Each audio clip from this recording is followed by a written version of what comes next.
कि सेना मतलब नेताओं को सलाम करना, हमारे लिए सेना मतलब 140 करोड़ देशवासियों की आस्था। अग्निपथ का लक्ष्य सेनाओं को युवा बनाना है। अग्निपथ का लक्ष्य सेनाओं को युद्ध के लिए निरंतर योग्य बनाए रखना है।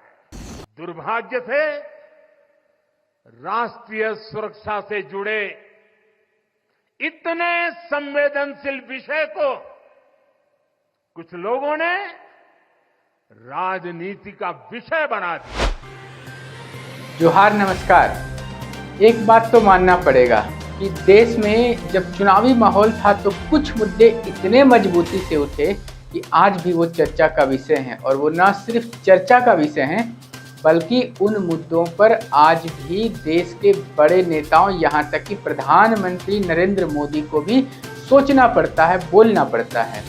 ये बात इसलिए आज बेहद प्रमुखता से कर रहा हूँ क्योंकि देश में आज एक जश्न का दिन था। जश्न अपने देश के वीर सैनिकों पर गर्व करने का। कारगिल का युद्ध याद होगा कई दर्शकों को। जिन दर्शकों का जन्म 1999 के बाद हुआ है उन्हें मैं बताना चाहूँगा कि देश की सीमा से लगा हुआ क्षेत्र है कारगिल, जहाँ पर कि पड़ोसी दुश्मन देश पाकिस्तान के द्वारा घुसपैठ किया गया था, फिदायीन हमले किए गए थे, और भारतीय सेना ने विभिन्न जो सेना के जो क्षेत्र थे उसमें संघर्ष करते हुए वापस अपने जो चेक पोस्ट थे, जो सेना का वो स्थान था जहां पर सेना का हमारा कब्जा था एलओसी के इस तरफ में, उस पर वापस कब्जा पाया जिस पर कि दुश्मन देश के सैनिकों ने कब्जा कर लिया था।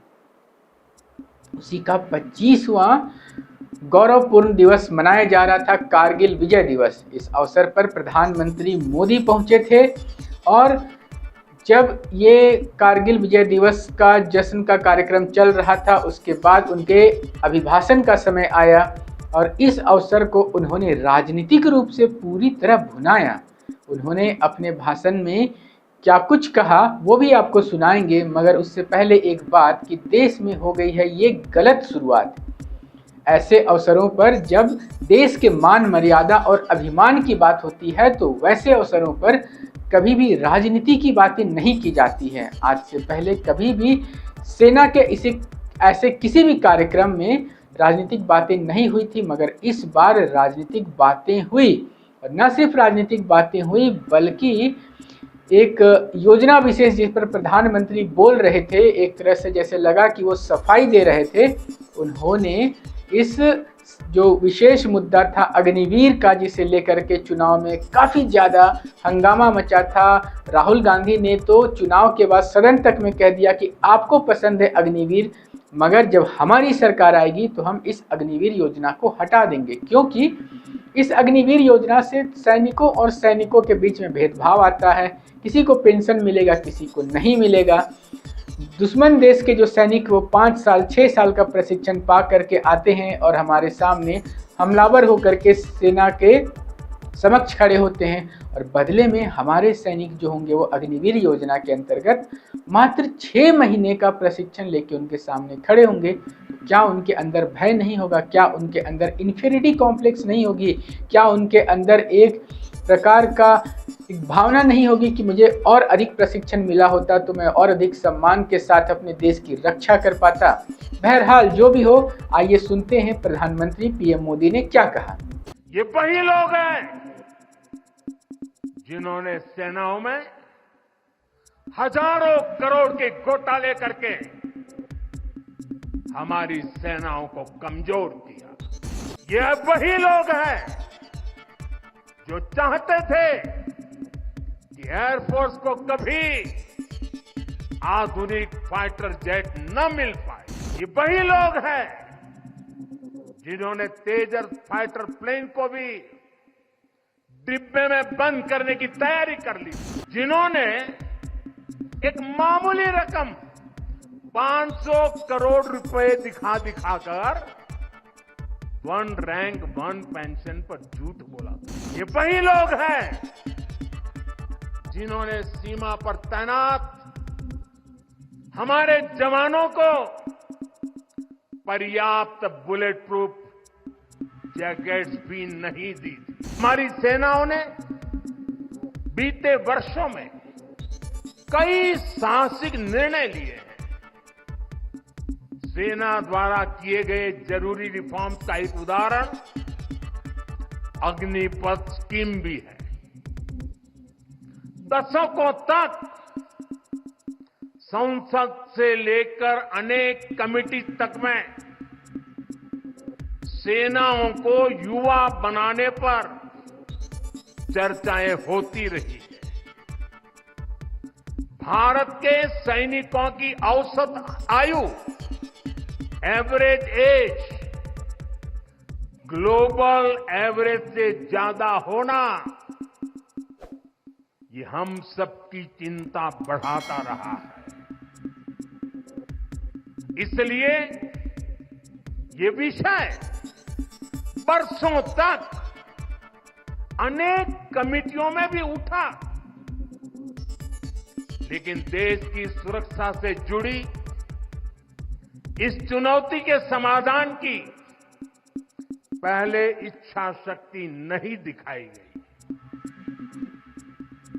शायद कुछ लोगों की मानसिकता ही ऐसी थी कि सेना मतलब नेताओं को सलाम करना, परेड करना।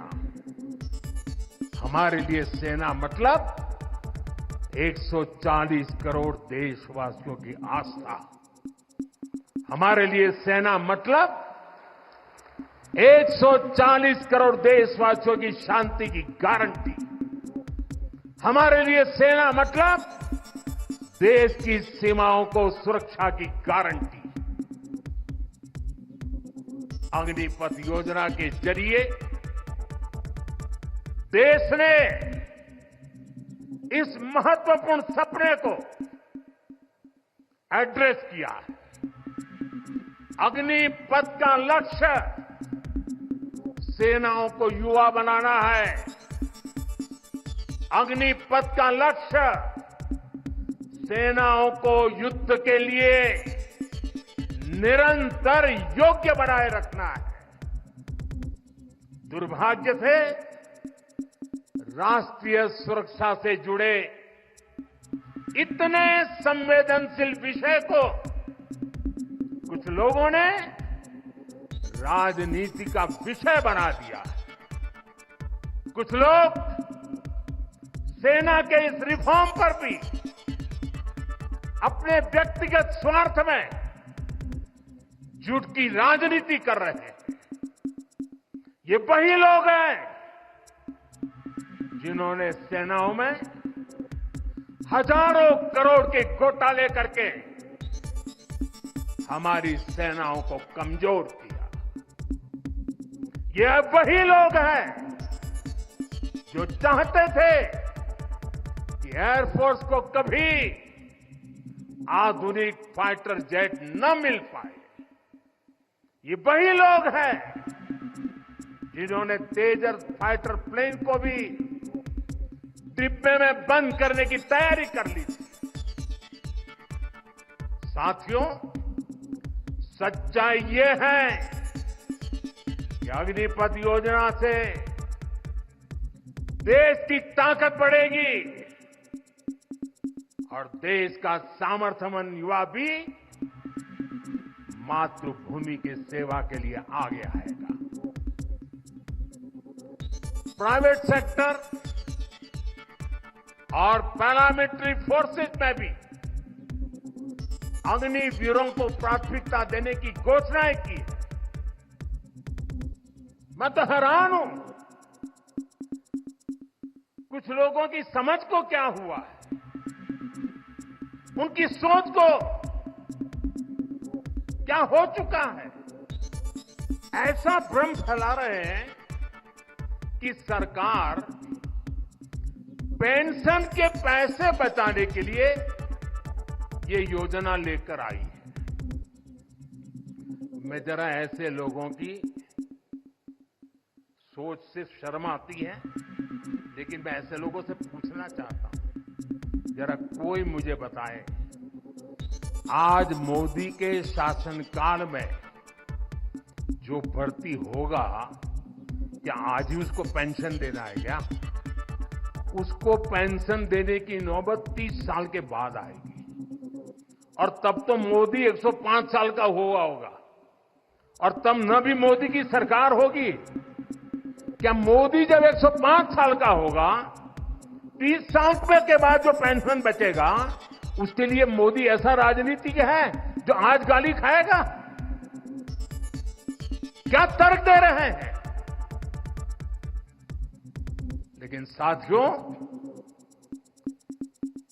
मेरे लिए दल नहीं, देश सर्वोपरि है।